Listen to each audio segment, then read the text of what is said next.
Morning, everyone. Good morning, everyone. All right, now we can have our talk. Hi, this is us.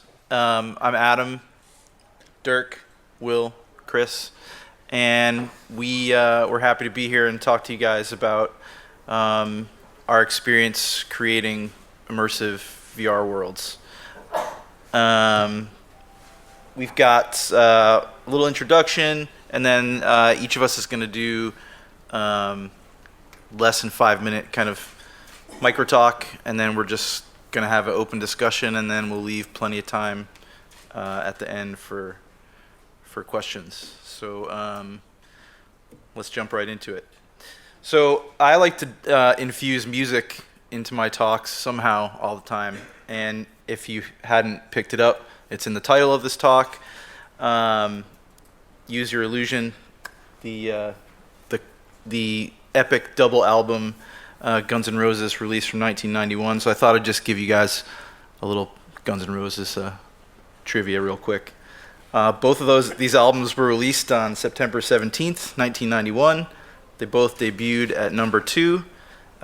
One sold 685,000. 2 sold 770,000. And interestingly enough, the second album spawned all of the hits for this double album release: You Could Be Mine, November Rain, and Don't Cry. Both of these albums represented a lyrical, songwriting, stylistic growth from the kind of previous turning point for the band, the seminal Appetite for Destruction. These albums had a more mature sound, despite many of the songs originating back to the more raw Appetite for Destruction era. Despite the global success of these albums and their tour, the double albums ended up splintering and destroying the band, specifically alienating guitarist Izzy Stradlin, who was kind of the songwriting engine of the group, and he left, and it kind of just eroded the band. Their next album was an album of covers called The Spaghetti Incident that no one remembers, and then, well, you know the rest. I guess they're back now, kind of. So cautionary tale about double albums, guys. And excess, maybe in video games. So that what works. So we're here today to talk about kind of immersive worlds and how they're achievable in VR. And for me and for these guys, and probably for many of you out there, the first time you put on a VR headset, if it was a good experience, it really kind of changed how you look at things. And we want to share our experience making VR worlds and what we've learned and kind of what we think works and what doesn't. But you know, I look at something like this, and it's kind of the possibility, and I want to go to there. So I'm Adam Orth. I'm the creative strategist at First Contact Entertainment. I've been making video games for a long time, and I'm starting my 18th year making games now. And about 5 or 6 years ago, maybe even a little bit earlier, I started becoming really bored with the traditional way of making games and the kind of minimal medium progression between long development cycles, and I was becoming embittered and just hostile towards the whole thing, and I just didn't want to do it anymore. And I was just searching for whatever the new thing was. Like, how am I going to express myself in this interactive medium? And I just didn't know what to do, and I was just really kind of stuck in a rut. And I started working on this game called Adrift, which is it's a VR game. If you haven't heard of it, look it up. It's pretty sweet. But I kind of considered this moment a career and life reset for me. And it just started as a way for me to just try to do something new and different. And I wanted to tell a really deeply personal story in an interactive experience, but not, you know, through shooting someone in the face in a video game. So around that time, right around that time, the Kickstarter for Oculus Rift happened, and my partner and I were backers. We were early backers, and we had a very basic prototype for a Drift, and we got this DK1, and we magically somehow set it up, and it worked the first time, which never happened again after that. And so the first time I saw this new generation of VR was with something that I was building, and I just lost my mind. It changed everything for me, and I realized that this was the thing that I was searching for, and I instantly knew that I could tell the story that I wanted to tell with this new hardware and technology. It was just kind of mind-blowing. So we put those two, mashed them together, and Adrift was kind of a traditional game experience up until that moment, and we put it all together, and then everything kind of fell together for us. Completely creatively re-energized, just totally into exploring in the dark and peering around. So that little prototype in the Oculus Rift became this, but in VR. And it was just the perfect way to really express what we were trying to get, and we just had never experienced anything like that before. Adrift, at least for us, was the perfect setting for VR. It was this kind of seductive and universal power of space that kind of resonates with everyone, because everyone knows what space is, and they have their own idea, and they're either excited by it or scared by it, but everyone has kind of a foundation to build on, and it really kind of, everything just kind of lined up right there, and it took me someplace that I could never go in real life, and that's when I really kind of saw the power of VR, and I became one of those kind of early adopters and evangelists for the tech, and we basically worked with Oculus kind of from the beginning, not in any kind of official capacity, just we loved what they were doing and they loved what we were doing, and we ended up becoming a featured Oculus Rift launch title, and that first wave with the Vive, and it was just an awesome experience to be part of.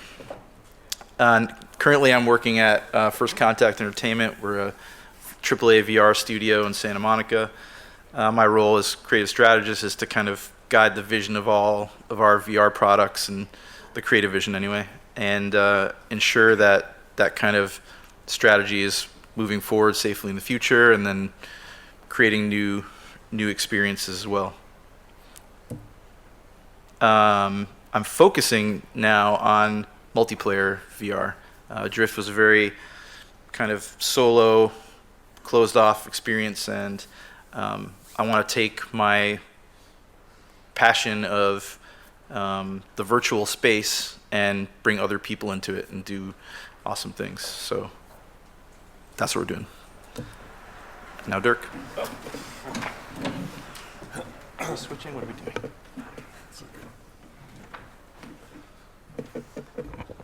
Hi everyone, I'm Dirk van Welden. I'm from Belgium. I'm the captain at iLlusions, and we made this game called Space Pirate Trainer. I know who has played Space Pirate Trainer before?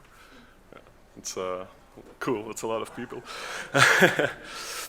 So yeah, I'm the founder and project lead on Space Pirate Trainer. iLlusions was actually we're doing work for hire for the entertainment industry and the communication industry, so we're creating games for fairs. And then we ended up creating our own IP like 4 years ago on Steam pretty early.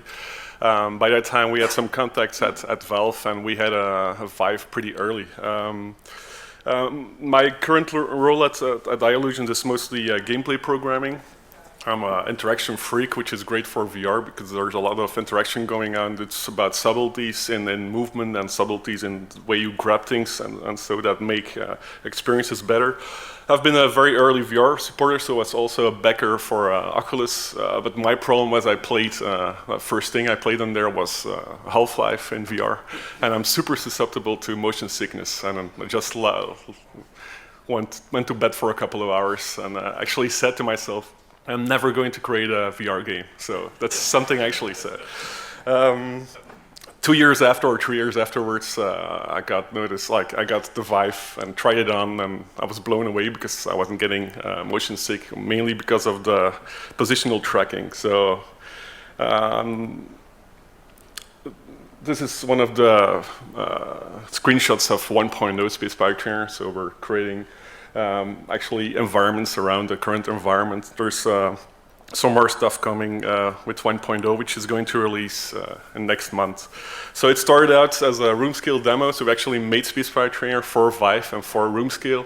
It was a free demo. It was released on the forums like in December before the Vive came out, and just because it was there was nothing like a shooter even. So you had one demo with a bow, and that was it. So we just tried to create something new, and back then the wave shooter was actually something new that no one had done. I know there's a lot of wave-based shooters now. I think Space Pirate Trainer was one of the first ones.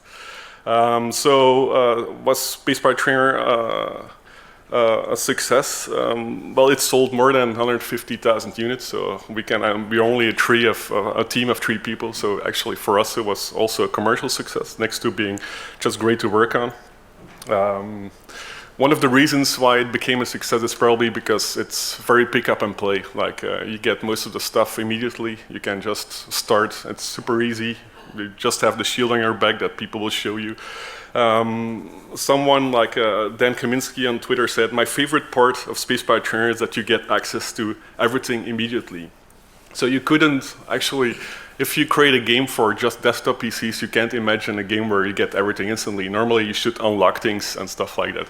But I believe like in this first wave that we had of VR entertainment, it was a good decision that we just unlocked everything for everyone so people could just show stuff. And we're trying to keep that strategy for 1.0 as well. And it's very difficult because if you give everything at the same time, it gets kind of overwhelming. But yeah, that's something you have to figure out. One of the reasons why it's very popular in VR arcades is also the same thing. You get everything immediately and people don't have to unlock stuff. This is another screenshot of 1.0. It shows a boss fight with the boss bigger than the platform. It's pretty crazy in VR, not so much in 2D, but yeah. So that's upcoming mid-October. So about environments, so one of the decisions we made is you have one environment, right? So it's very open. The thing is you want to create an environment that people want to look at constantly, but like if you have a corridor and there's something at the corner, people would actually love to check it out. And if you don't have any locomotion system, like people are always in the same place and running out in the same square meters, you have to create stuff that's interesting, but not something that you have to look for. Like you have to make sure that people aren't feeling that they're missing out stuff that's happening around that world. So we tried to move the action around the player. Also, like with the other screenshot that you saw, we actually move a spaceship or a big spaceship around the whole platform. So it feels like a totally different environment just by changing the stuff. And you have to use locomotion. So that's one of the things we did. Also, the reason why the front side of Space Pirate Trainer is pretty empty, just a city with some skylights. It's mostly a distraction issue. Like if you have too many spaceships flying around, or if you have too much detail, you actually can't see the little droids flying towards you. So you have to be careful if you're adding too much content to the thing you have to focus on, things get distracted quite easily. Also, there's object interaction that was pretty important for us. So people love to interact with stuff. And if everything is at a certain distance and you can't use a locomotion, you have to find some solution. So we had a Volton. It's kind of a device where you can grab droids with and you actually pull them towards you. We're going to, even in 1.0, we're using it for powering up turrets and stuff. So we're actually adding interaction with objects that are actually far away. So was one of the solutions. And then the final point is, so you have, actually Space Pirate Trainer is only using 210 degrees of action. So most of the action is going out in front of you. And that wasn't always the case. Like in the first prototypes, it was just droids flying around you and you would go nuts because you just can't remember all the droids and where they are and how they're flying around. So that was a design decision that people felt so much more secure if everything was happening in front of them. So that's it's probably one of the better decisions we made for space pirate training, because people that are in VR for the first time, you just don't want to overwhelm them. They can look around and they can see the environment, but the action should be like in front of them. So I think that's most of stuff I had to say about space pirate trainer. I'm just going to give word to Will Smith. Hi, everybody. I'm loud. I'm Will Smith. I'm the founder and CEO of Foo VR. And before that, I ran.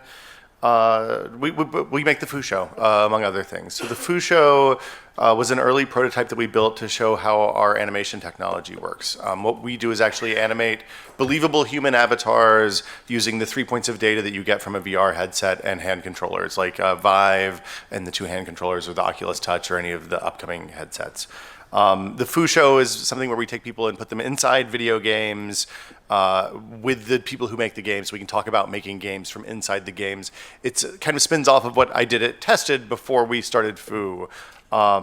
Everybody watched this on YouTube, it turns out. We had like 100,000 downloads across all the platforms, but the YouTube views that some guy captured off of a headset with full head bob got order of magnitude more traffic. So I think there's an important lesson about nascent platforms there, but I don't know what it is this early in the morning. I'm Will Smith. I think I got in a little bit different order. I'm not this one. I'm actually this guy. This is from my time at Tested. At Tested, the thing that we did, the thing that was really compelling was we went out and found people who made amazing things on all sorts of scales. From a guy in his garage making Wall-E robots that actually drove around and were fully articulated, to cooking for the International Space Station with Chris Hadfield, to just testing goofy stuff in the office in San Francisco. We talk to the people who made these things in a way that was very relatable to other people who make things and people who are aspirational. The challenge with it was only really good for tangible things. Video is great if I can point at something. I can say, oh, why did you make Wall-E's head work this way? Why does this juicer have a feed like this? If we wanted to talk to people who make games or other intangible 3D, digital assets, it's kind of boring. Like hackers kind of did this thing, but really nobody wants to watch a video of somebody sitting in front of a computer typing ever. It's really boring. So that was kind of the impetus for the Foo Show. I wanted to be able to take these intangible assets that people created for games and science and all these other mediums and have those same kind of conversations with the creators inside those spaces. And that's what we do. We make these intangible places feel like they're real with virtual reality. So what have we learned so far? For human animation, Believable, it's much more important to, we're never going to get one-to-one tracking with 3 points of data, right? The thing that we learned incredibly early is that if you hold your hand out, the hand orientation we can get, but if your forearm in VR doesn't line up with your forearm in the real world, a lot of people get really discomfited by that, and it's something to be avoided. Avatars actually work. When we recorded the first episode with the Firewatch creators, Sean Vanneman and Jake Rodkin from Campo Santo, I didn't know if you were going to be able to interview somebody with avatars. We literally put the headset on for the first time, and we'd use the technology a lot in-house, but we'd all spent hours and hours and hours testing this, and we were familiar with the avatars. We were used to their body language. We were comfortable with them. And the first 5 or 6 minutes of the Firewatch recording, it was unclear if we were going to be able to have the kind of human interaction that we have when we're looking each other in the eye, and you kind of read the body language that comes across when you're having a conversation with somebody. That's the other interesting thing, is that the body language actually does come across even with only 3 points of data. So when I shrug, I get that reads much better in VR than it does even on a Skype call or something like that. If I'm tilting my head, like I want more of a question, I want more detail on the thing that the other person's talking about in conversation, they can pick up on that and they'll give me that. If I'm moving my hand as if I want to interrupt, they'll see that too. And all these things get lost in video, but they're present in VR. And when you're interviewing somebody, when you're talking to someone, whatever, it all transfers. When you're building these VR worlds, I think we'll talk about this more in a minute, but being deliberate about what you make real and what you make magical is super important. You want the real stuff to behave very predictably and follow a set of rules they don't have to be set in stone, but they need to be internally consistent with the rest of the thing that you're building. And then on top of that, we layer some VR magic. So we do what we call diegetic UIs. They're basically, it's a pop-up menu that's a device that lives in the world, and instead of blasting up a big 2D pane with UX on it or UI on it, we give people a thing that they can interact with that's basically physical widgets.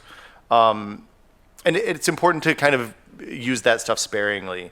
When you're doing a social thing like our recording studio, if you want them to follow the rules of the real world, not invading people's personal space, not zooming around recklessly while you're having a conversation with them, your world needs to behave enough like the real world that their reptile brain says, oh yeah, I know how to do this. I stand here and I look at this person and I nod when they say something that I agree with and I shake my head when they don't.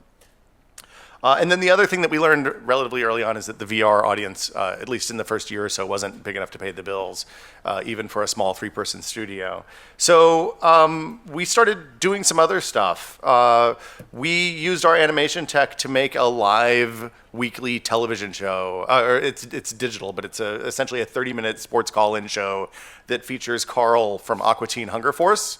He takes your Skype calls every Wednesday night at 7. And he talks about football. He loves the Giants and hates everyone else, basically. We've also done some commercial work, and we've done a couple of other pilots that I can't really talk about.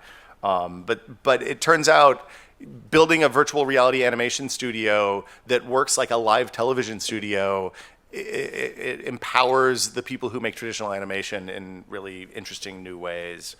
And then I have what's next.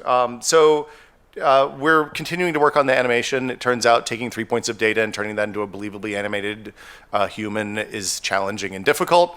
We get a little bit better every version. I think we're on like the 10th or 12th version of our core software now. The 2D content pays the bills. It turns out it's nice to have food and a house. But we still believe in the future of VR, despite the fact that we're using VR to make 2D video. I think that the upcoming wave of hardware that's coming, the price reductions that we've seen earlier this year, and the standalone headsets that we'll see next year are making VR, AR, MR, whatever you want to call it. It's all still a super relevant thing and really exciting, and the place that we want to be. And the stuff that we're doing for 2D actually will spill over into the VR adjacent stuff. And we really believe that the current gen desktop hardware are dev kits for the future, right? I think that the standalone headsets are going to be huge in 2 years. And that's pretty much it. The last thing I'll say is that don't get hung up on labels. Just make stuff that you think is cool. So VR, MR, AR, whatever, it doesn't matter. Just make cool games and things. And I'll hand it over to Chris. Slides are really cool. Hello, good morning. I have a policy about slides with text that I don't like them. And I made these slides and I sent them over to Adam about a week ago. And I'm like, hey, what do you think of the slides? And he said, yeah, they're fine, this will be fine. And then, a couple of days ago, he's like, well, I'm having some trouble fitting them into the template because we have a really impressive slide template here. And then last night we had dinner. Stop using the template because of your slides. Because I broke the template. Then last night we had dinner and he's like, I got to tell you something. I had to rewrite your slides as text. And I was like, so I'm going to bring to you these slides that I drew with a pen that I forced Adam at gunpoint to reinsert into this deck last night at about 11 p.m. So I hope that you enjoy them. So my name is Chris Pruett. I am an employee at Oculus. My job there is working with folks like yourself, third-party developers. I run an engineering team that helps folks like yourself, optimize your code or design your games or do whatever it is you need to do to make your content really good. Under the cover of night, I'm also a game developer. I founded a studio called Robot Invader in 2011. That studio continues to run, and my role these days is sort of to paw through the code at night and introduce bugs. Robot Invader produced a game called Dead Secret, which I was the designer for. This shipped in, its very first version shipped on Gear VR in 2015. And I'm going to talk about it a lot today, but it's essentially a murder mystery horror game, takes place in 1965. So here's a slide about Dead Secret, and the important part of this slide is that you should go to deadsecret.com to find out about the next game, which is called Dead Secret Circle, which is currently in development. Okay, so the reason I'm interested in VR worlds is that I actually want to scare you. I'm interested in making all of you quake in your boots. And the reason that I'm interested in horror games is really long and complicated, and I'm going to get as much of it as I can in like the 30 seconds I have left. I started studying horror games about 15 years ago. These were not VR games. These are just regular horror games. And my theory at the time was that horror games are interesting and they're different than other types of titles because they are going for emotional manipulation. If you're building a horror game, you have a very, very specific goal, and that is to make your players feel a very, very specific thing, which is generally stress or tension. And that's more specific than most other types of games. Most other types of games are like, oh, I feel great. I'm having a good time. The adrenaline is running. I'm a space ninja or whatever it is. But horror games are like, no, I'm going to make you concerned about what's behind that door right at this moment. And that's a very specific type of design, and I was really interested in that concept. I spent a long time working on it. I don't really care when I say horror games about like jump scares or monster closets. What I care about is an environment that over the course of experiencing that environment, you are worried about. You become unsettled by. And actually what I'm going for is what horror game designers have been calling sense of presence for a lot longer than we've had VR. The idea of presence in VR I think is very well understood. You're in the world, you believe you're in the world is self-consistent, you accept that you're there. And outside of VR, horror game designers work really, really, really super hard to produce that. And in VR, it's almost automatic. And that means that a scary game, or a game, even if it's not scary, that's built on the same principles as a horror game in VR, has the ability to speak intimately at a emotional level with its player really, really easily, in a way that other types of experiences do not. And that is super fascinating to me. My goal is to get you to stop thinking about the game as a collection of mechanics. When I play a video game, I played a lot of video games, and I kind of can see through the mechanics a lot of the times, and I'm like, like the health pack gives me 3 health points back, but if I take a hit, then I only take 1 point, so I can take 2 hits before I have to use a health pack, and then I got to ration the health pack because, I have to do 3 more guys before I get to the boss, and he's going to hurt me harder. And that's like solving a Rubik's Cube, and that's fun, and I enjoy it, because Rubik's Cubes are pretty good. But when you're playing a horror game, what I want you to think about is, what is the significance of that symbol that I just saw on the wall? I'm pretty sure I've seen that symbol somewhere before. Maybe the killer left that signal. I want you to think about the context. I want you to think about the story and the environment, and that is entirely built out of what I call contextual thinking rather than systemic thinking, which is normal for a regular video game. That's kind of what I want to talk about today, and I'm going to cut it off there because Adam said he'd kill me if I go more than 5 minutes. But that's my piece. Thank you.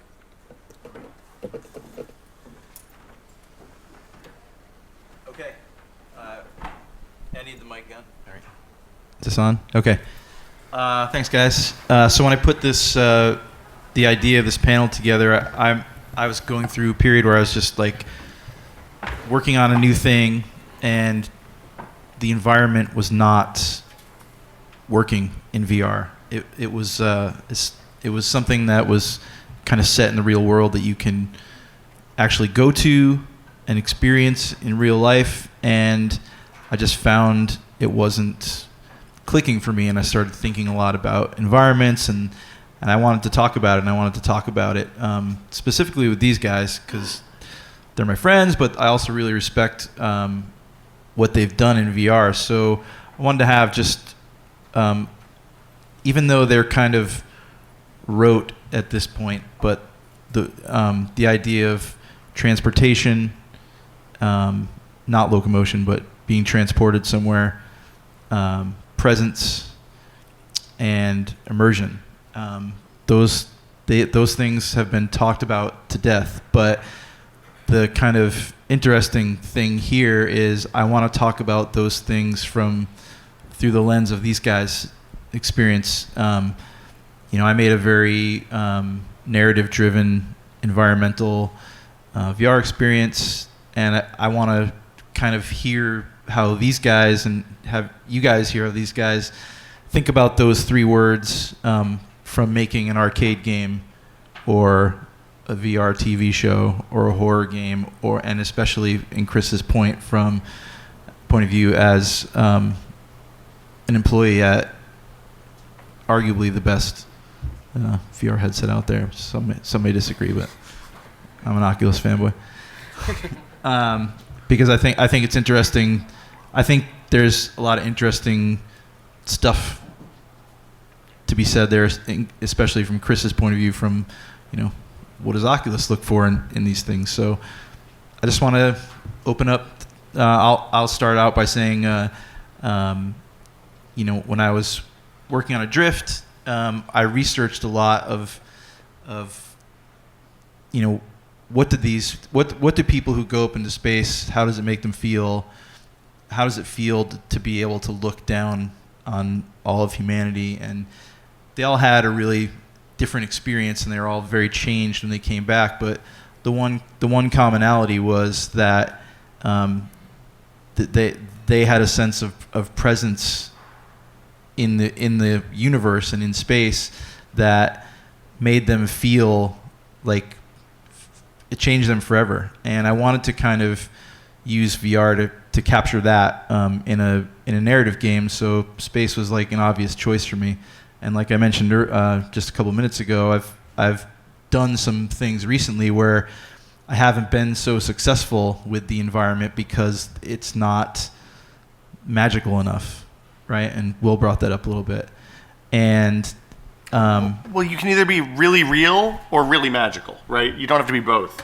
Sorry, I didn't mean to take your mic. No, take it. But yeah, so we take with the Foo Show, we take stuff from video games, and there were two things that we learned really quickly. One is that we have this opening segment that's like 2.5 minutes long where we introduce the developers, and it's in a studio where you can teleport around a little bit, but there's literally nothing else to do but watch us talk and then watch the clip that we play.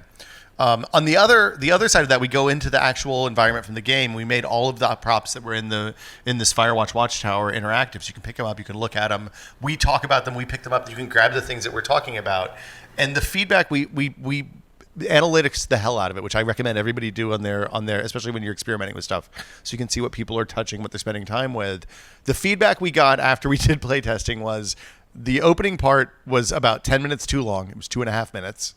The second part could have been twice as long, and it was 17.5 minutes. So, we had a 20-minute total experience. The part that was 2 minutes and we thought was as short as we could possibly make it was too boring.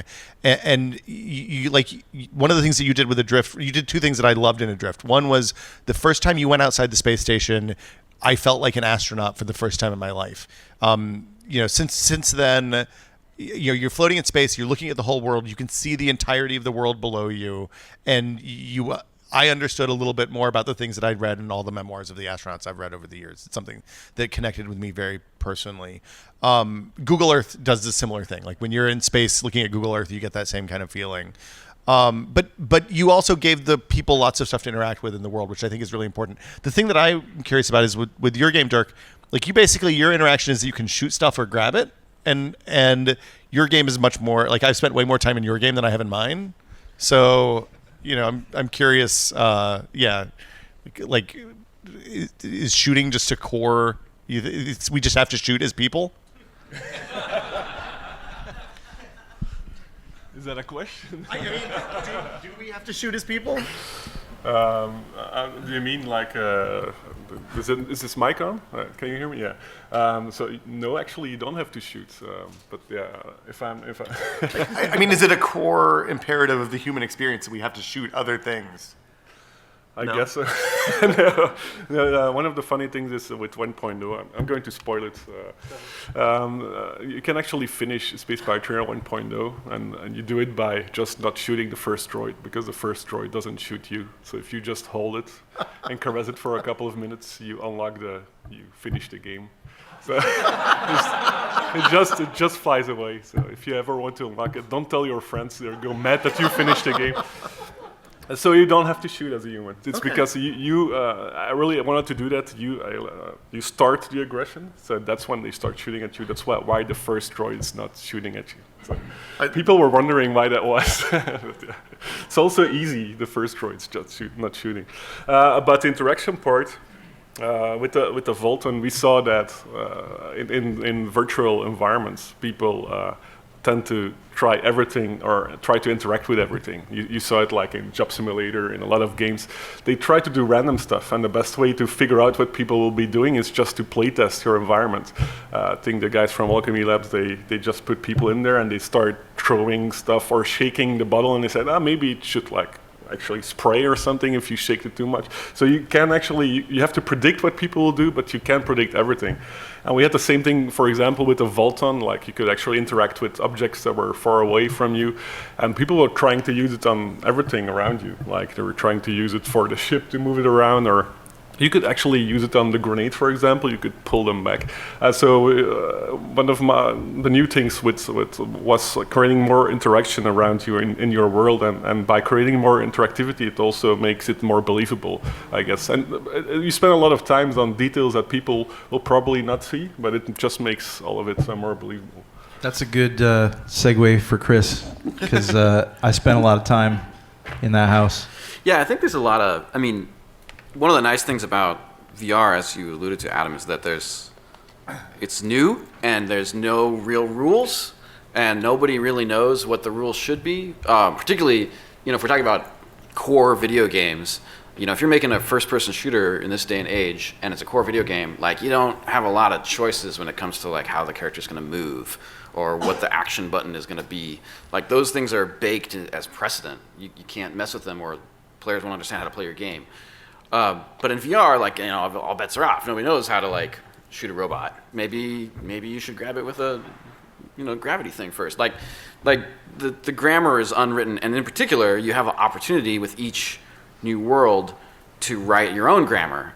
I think the trick is that once you define that, like this is what the interaction grammar, this is the rules of your world, they have to remain consistent. So the thing that is great about Space Pirate Trainer is that you can do all that stuff. You can use the objects in a way that you didn't expect to be able to use. It's also true of Job Simulator. They're saying, I'm going to give you a very high fidelity interaction here. We've got these hands, we've got a lot of physics interactions, and then all the stuff that you might think to do is going to totally work because we coded it to work. You want to put your head in the photocopy machine? We thought of that. There's something so when we did Dead Secret, this was pretty early. We didn't have motion controllers. We were building originally, although it ended up shipping everywhere, building originally for a mobile device. So, we had like a trackpad and a click. We didn't really have very high fidelity input. So we went the other direction. We actually kept the interaction super duper simple because I didn't want the rules or the believability of the world to be broken by sort of an inconsistent rule set. If I say, well, you can pick up that object, but you can't pick up that object, or you can throw that one, but not that one, because we couldn't figure out how you should throw that one, then it will feel like a system again. I don't want to feel like a system. I want to feel like a scary house where somebody got killed. So when you talked about earlier, you talked about the symbol on the wall, right? When you first go into that house, it's so well put together in terms of that, like it feels like a character. That's the place felt like a character. So what were point out just a couple things for those who've played Dead Secret that were really key into making that magic there. The house, is the character, and very specifically, it's the character of the guy who's died. So the setup is that you're investigating this murder that's occurred, and nobody believes it's murder except for you, and you're gonna break in there and find the evidence and blow it wide open, right? And you kind of get into the house and figure out that it's significantly more complicated than you might have imagined. The very first scene is that you step into the sort of foyer, and there's a mirror, and you can see yourself in the mirror. And this was like a pain in the ass, engineering-wise, to do properly because it's hard to render mirrors. You end up rendering the scene 4 times, right? Once for each eye, and then once for each reflection. And I'm running this on a mobile device in 2015. So, I worked a ton to make that freaking mirror work, but it was important because I think everyone should give Chris a round of applause for that because that's really hard to do.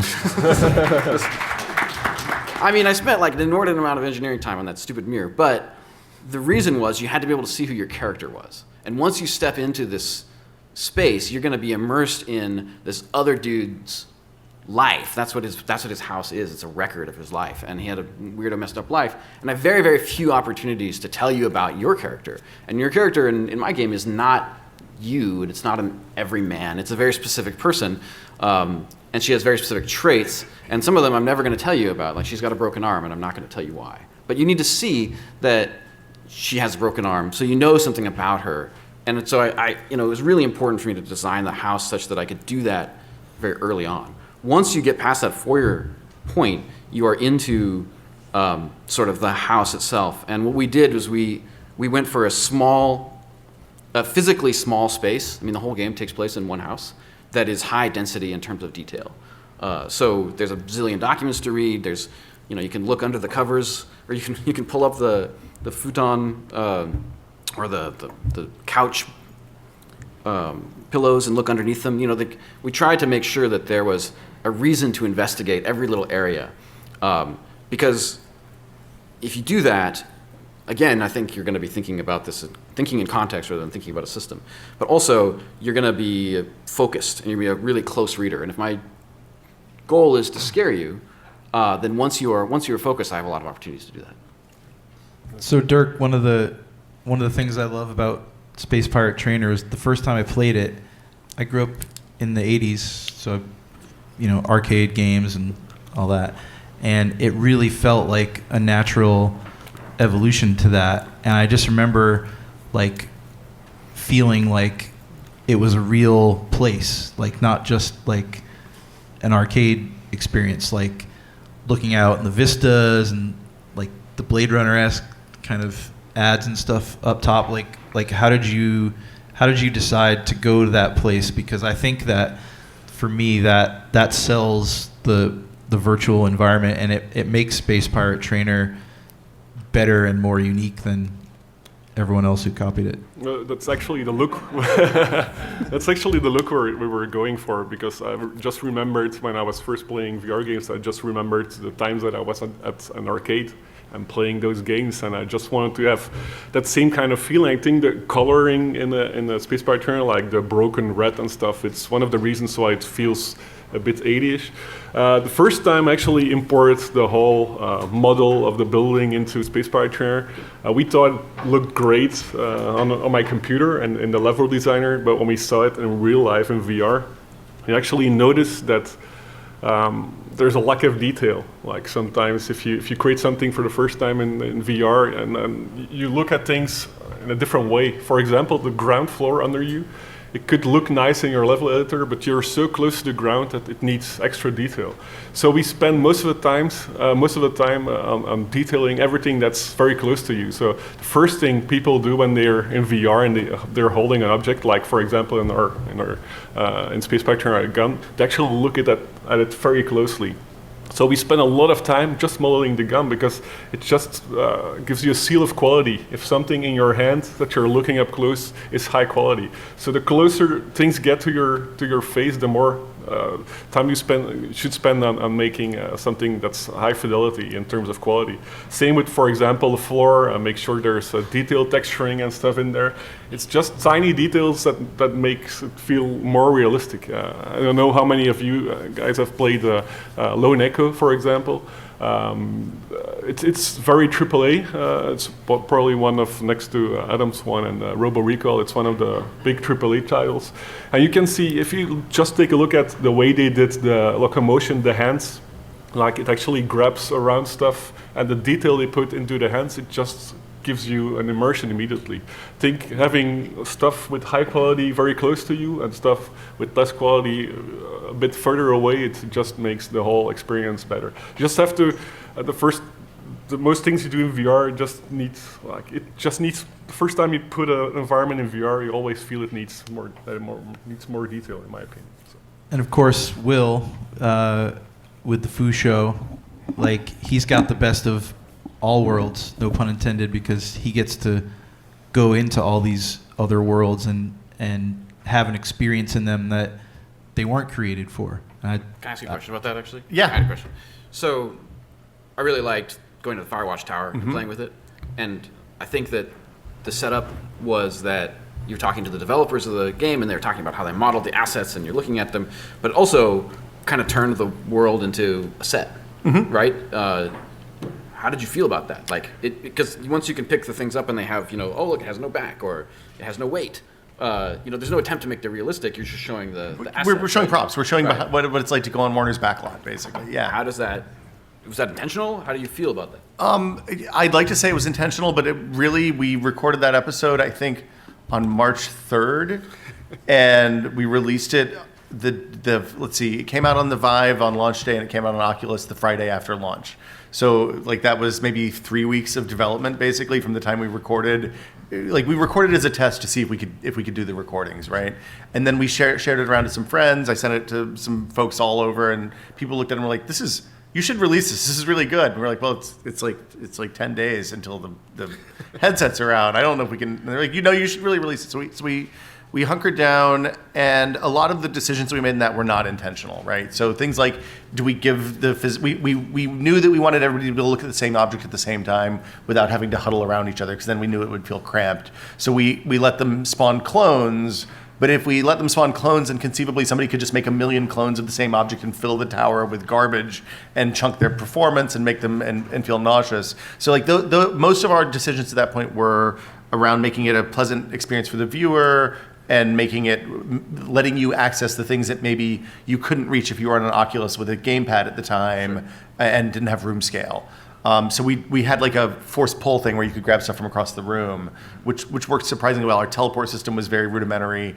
All of that stuff was rough, but the benefit we had is that we drafted on something that a really talented team of like 8 people had spent 2.5 years making. It turns out that bringing assets from other engines into Unity is a little more challenging than we initially anticipated. But yeah, the other benefit that we've had is we can go places that don't exist in the real world. This is one of the important things. Is like if you're gonna everybody loads up that 360 video of the top of Mount Everest once and is like, oh man, this is the top of Mount Everest. This is cool for literally 45 seconds, and then you're like, it's kind of low resolution. I'm done. I'm good, and you never load that up again. We wanted to build something that people would want to come back to over and over again. So like one of the episodes that's in production right now is I talked to a biochemist who makes nanomachines out of DNA. And we literally start out in his lab, which he's recreated for reasons I'm not going to get into here because he's awesome and a little bit crazy. And then we do a powers of 10 thing. We go inside the equipment in the lab, and then we go into a microscopic scale world. And then eventually we end up, when we finish the episode, standing between the lipid layers of an E. coli cell. And that's a thing you can't do in the real world. You can't see it. We can see the constructs. We can see the way that he builds the nanomachines with these phage viruses. And you can handle the phages, and you can see how the stuff chunks together. And that's something you can't do in any other medium that I'm aware of, which is what we're trying to do. So that's coming out soon. So do you guys agree? I want you to agree. Because it's something, like I said, I've been having issues with it. Like when you make a place in VR, like it can't just be a normal place. It has to have some kind of magical quality in it. I mean, it could be a place that doesn't. It could be a place that's inaccessible. Like I would love to spend some time in the Oval Office and kind of like walk around and see what it's like, or in a missile silo, or places that aren't places that are right, but International Space Station. That Oculus thing was amazing. But the Oval Office is kind of like space, though. It's not some place that you can normally go. Right. Right. So that's magical in that sense, I guess. Right. Because I made a gas station and it was really terrible. It was like, do like the kids that are going off to Chris's house, like roll up into the RV and they're like, hey guys, and you're the grumpy old man that has to send them on their way to their doom? Yeah, I mean I just wanted to feel what it would be like to go to some place in VR that I could just walk down the street and go to. I can see how that wouldn't work out. Yeah, it just didn't work, but I had to do it, and now I know. Now everyone knows. If you create stuff that people already know, you see a lot more detail because you know how it should look and how it should feel. Like it's the same thing if you're visiting stuff like a certain church that in photogrammetry, for example. It's great because if you've never been there, you can actually see it, and maybe you can go to places that aren't available for public. But if you actually been there and you remember the smell and the sound of it, there's just something different, and you feel like you're losing something. It's like a shadow. So that's why you have to show stuff that you haven't experienced yet, or environment. I mean, the same thing applies. Like we realized that early on with the avatars too. If you try to make our avatars, the animation's pretty janky. But if you put it in a cell shaded context, or you put it in a low poly context, the people's brains forgive a lot of the errors that come with doing procedural animation live. It turns out there's a fair number, and it's a challenging thing. Yeah, we had the same thing with, for example, the Space Pirate 300 guns. They don't have hands. I had a lot of comments about that. And the reason why I didn't put hands in it is because it's very hard to know. next to the arm thing, it's very hard to know where the fingers are, and if it just breaks the illusion if it's not like correct. And there are ways to handle this with the new controllers, because they're checking what you're holding, but stuff like that breaks the illusion. But it's still just inferred from other data. It's not measuring one-to-one, which is kind of what you want for that. All right, this is a good time for us to open up for Q&A if anyone's... Oh, yeah? Yeah, so we're talking about all visual Is this not a stuff good time? now, about environment, but there's, I believe there's a lot more. For example, don't underestimate stuff like force feedback and Audio. Audio is super important. Like those two things, I actually spend a lot of time on all the force feedback in Space Pirate, and it's one of the reasons why it feels good. Because every type of gun has its own kind of force feedback curve, and so people actually feel which gun they're shooting, even if they're shooting blindly without sound. Same thing with audio. If you even Space Factory, if there's no music at all, there's still this environmental sound, and it just dips you in the whole environment. It's super important that the thing combined makes the whole experience, and it makes the whole environment look so much better just because of those extra impulses. I'm going to go on record and say I think for a believable environment, audio is more important than your visuals. Properly done audio with spatialization and in a good, with the user having headphones, with no friction there, you can sell an environment with a black screen. Yeah, no argument there, for sure. If you close your eyes and just have some audio of a forest, which you actually are there already, and then the visuals come next. We totally should have done that on the Firewatch episode. All right, anyone have any questions? There's I guess there's a mic there if other people can hear. Would you like to? There's a microphone. Yeah, there's a microphone. Yeah, I have a question for Will Smith. This Hello. Maintains a particular interest of mine. I'm wondering if you're working with, or thought of working with, embryologists, so that we could relive our journey from conception to birth inside the womb, and have that be very, very real for us. I haven't, but if you know anybody who has 3D assets that they've built, then connect me and I'll talk to them, because it sounds like that would be fun. Hey, Thanks. this question's for Chris.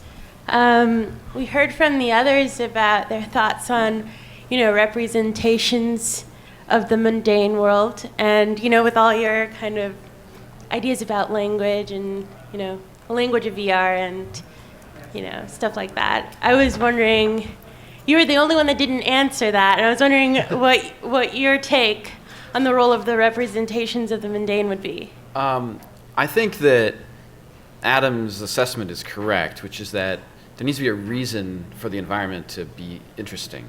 I mean, it's true if we write a book. If I write a very, if I was to write something that's, a great description of a gas station, you may still not want to read it. It has to have something. There has to be a reason for it to exist. My game is probably, in terms of locale, the most mundane of the folks we have up here. It's just a farmhouse in Kansas. But it tried to make it interesting by having things that happened in it, or the objects in it be out of place, or have objects or things about it that the viewer can't immediately understand. So that there's a story that's waiting there. It's like a thread that they're going to have to pull out. And it's actually okay that the environment itself is sort of a relatable place. In fact, it's important to me for that particular game, for you to be able to believe that this could happen to you. We chose a non-realistic art style. It's not super cartoony, but realism wasn't something we corrected for. Because I actually think if the sound is right and if the world is consistent, even if the location is sort of generally mundane, if there's something there, I think that's what Adam's talking about when he says magic. If there's something there, a reason for you to be there, a reason for you to explore that world, then that's why you're there. And all the world really has to do is reinforce that and be consistent. Thanks. Hi there, I'm Dave Cox, I'm a journalist. About 30 years ago, Jaron Lanier used to hold fantastic VR classes at the universities around town, and the technology was very modest. It was low-end Macs, usually Mac Classics, running simple, 3D packages, but they were VR classes. And a lot of the point he was raising in his lectures and workshops had to do with a kind of attempt to identify, what he was looking for was a kind of universal language of communication within VR, akin to, he called it body music, a kind of, body language communicated through simple gestures over a distance. A little bit like HTML and the web were an attempt to universalize text over a distance, right? And, because universal ways of communication were the common thread in the early 90s. And VR looked to be, at that time, another branch of that attempt to universalize communication at a distance, except the ontology was one of continuous movement, right? So with VR, you have the 360 experience, but also the gestures of the person, right? There seems to be a tension now between an attempt to standardize this stuff because the technology is standardized and the delivery mechanisms are increasingly commercialized and standardized. What are your views on that kind of legacy of the language of VR as a 30, 40, 50-year set of research inquiries, in relation to now? Well, I'll just say one quick thing about that is we shouldn't be standardizing anything right now. It's too early. I mean, we're essentially in like 1905 with film right now. Right. I agree. Yeah. I think that the pace at which the technology related to VR is going to continue to dramatically change is pretty fast. I mean, we are a year and a half out from the very first commercial headsets. Oculus's touch controller shipped less than a year ago. There's a lot of sort of obvious technology that doesn't exist at a commercialized level today. Like, maybe we should track your face. What if we knew your expressions? Or what if we knew where your shoulders were doing? Maybe we could render things. What if we know where you're looking in the headset? Yeah. I mean, I feel like there are a number of sort of, I won't call them low-hanging fruit, but clearly achievable in the next couple of years, sort of technologies that could significantly change the way that we express ourselves in a virtual space and the fidelity of those expressions. So I think that probably the things that we see today are only very vague footsteps in the direction towards what you're talking about. The thing I'd say is that the standard is going to be what you can do with your human body, not what Facebook says we can do or what Valve says we can do or whatever. I agree. Yeah. Cool, thanks. Hi. There's a few virtual worlds popping up that are based on user-generated content, and I was wondering what mistakes you think a user might make when they're building an environment and what tools you think users need to make virtual environments that don't suck. I mean, they'll make the same mistakes we made, right? you just try stuff and you put your friends in it and they tell you that this makes them feel bad or they like this, and you just keep iterating until you find something that works. Maybe these guys have smarter answers. Well, no, the tricky thing about comfort is that we can meet a certain level of comfort for a large percentage of people just by having good hardware. We have a lot of good hardware now, but that's actually not enough to make all experiences comfortable. In fact, there's a huge swath of experiences like Half-Life, for example, that even on good hardware is going to make everybody sick. So what you don't see in the final product is that all the things that we tried in the production and that made people sick, we cut because we don't want to make people sick. So there's just like super fascinating differences between the way that people feel discomfort. I had a person tell me in early development of Dead Secret that they were not uncomfortable because I'd placed them too close to a wall, and they felt that they were, their shoulders should be touching the wall, but they couldn't feel it, and that made them feel bad. Yeah, I mean, I think that users who are building this stuff for the first time will just go through that same learning curve, and you'll have a lot of content that you cannot guarantee is comfortable. And the folks who are consuming that have to be sort of okay with that. If you're not susceptible to motion sickness, it's really good to have somebody on your team like Dirk who is. Yeah, I think Dirk. Will was on point by saying you're going to make all the mistakes. Like, we built and deleted a drift 3 times before we finished it. It didn't work because it was new. So it's amazing to have all the tools, and it's amazing that people are out there making VR, but they're just going to have to suck it up and make mistakes, because that's how you find the good stuff, peering around in the dark and then accidentally figuring something out. And that's what's awesome about VR. I think with user-generated content, you're limiting, you're actually, they're probably the most common use is just creating levels and stuff, or creating, but most of the interactivity or the core thing is already programmed. So I think even for believing a realistic world, it's all about these small interactive things and the way you push a button and stuff. So that's already done by the developer. So we already made those mistakes. If you're creating user-generated content, you're just going to create some mistakes concerning environments, but not the interaction design, because that's what's already done by a developer. So I think it's it's just part of the mistakes that the developer made. We got time for one final question. Thank you. That was a good question. Hello. This question aroused when Cord Cannon was speaking, but anyone could answer it.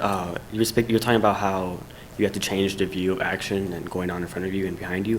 When is it appropriate, or what type of games would it be appropriate to have action going on behind you? I guess is my question. Yeah, if you're, it depends on how overwhelming something is. If you put someone in a game and you use a lot of audio cues, for example, where the user should look at, then you can try to implement some 360. The problem is you don't know where people will be looking at. So even when I put people into Space Park, they can't find the menu because sometimes it's behind them. So you have to direct the user where they're looking at. And if you're creating, you could do 360 experiences, of course, but you have to show the user where to look at. And we do it, for example, when we're opening up the angle for enemies, for example, like at first they just come in in the 60 degrees of field angle, but they open up throughout the waves, like they get further and further away. And so one of the problems were, if you weren't using audio and it wasn't loud enough, you actually weren't looking at where the droid was shooting from. And so we implemented a system that was flashing the right side of your HMD, so you had glow there, and then you actually felt like, oh, there's something happening that part, and you look around. So these are all cues that can be helpful for creating experiences that are more like a 360 and not 180. So it's about audio visual cues most of the time. All right. I want to thank everyone for coming. I want to thank Dirk and Will and Chris for agreeing to do this with me. Thank you very much. Thank you. Thanks, guys. And thank you for coming. Don't forget to fill out your evaluations and have fun in VR. Enjoy VRDC.